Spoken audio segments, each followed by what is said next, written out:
পৃথিবীর সবচেয়ে রহস্যময় ও বিপজ্জনক জঙ্গল হলো অ্যামাজন জঙ্গল।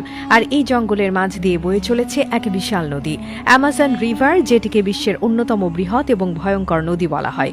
কিন্তু আপনি কি কখনো ভেবে দেখেছেন এত বড় একটি নদীর উপর আজ পর্যন্ত কোনো ব্রিজ বা সেতু তৈরি হয়নি কেন? আসলে এর পেছনের কারণগুলো শুনলে আপনি সত্যিই অবাক হবেন। প্রথমত, অ্যামাজন নদী বর্ষাকালে ভয়ঙ্কর রূপ ধারণ করে। বৃষ্টির মৌসুমে নদীতে এত বেশি পানি জমে যায় যে ঠিক করে বলা যায় না কোন দিকটা উপকূল আর কোন দিকটা নদী। নদীর জলপ্রবাহ এতটাই ভয়ঙ্কর ও অস্থির হয়ে ওঠে যে স্থায়ীভাবে কোথাও ব্রিজ বসানো প্রায় অসম্ভব হয়ে যায়।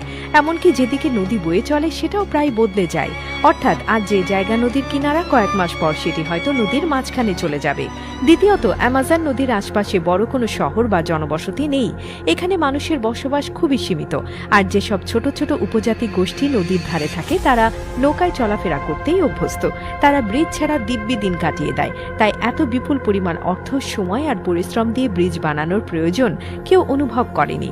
তৃতীয়ত ও সবচেয়ে গুরুত্বপূর্ণ ব্যাপার হলো প্রকৃতি। অ্যামাজন অঞ্চল এমন এক জায়গা যেখানে হাজার হাজার প্রজাতির গাছপালা, প্রাণী, কীটপতঙ্গ এবং জীববৈচিত্র্য রয়েছে, যেখানে বড় কোনো নির্মাণ কাজ করা মানেই প্রকৃতিকে বিরাট আঘাত দেয়া। তাই পরিবেশবিদরা এমন প্রকল্পকে বরাবরই বিরোধিতা করে এসেছেন। তবে এই কথাও ঠিক যে আধুনিক সভ্যতায় এত বড় একটি নদীর উপর ব্রিজ না থাকা সত্যি বিস্ময়ের ব্যাপার। কারণ পৃথিবীর প্রায় সব বড় বড় নদীর উপরই সেতু রয়েছে।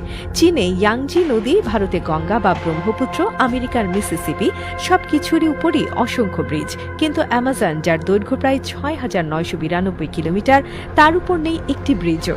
আজও যারা অ্যামাজনের ভেতরে বাস করে তারা দিনরাত এই নদী পার হন ছোট ছোট নৌকায়। ওখানকার শিশুরা স্কুলে যেতে হলেও নৌকা ব্যবহার করে।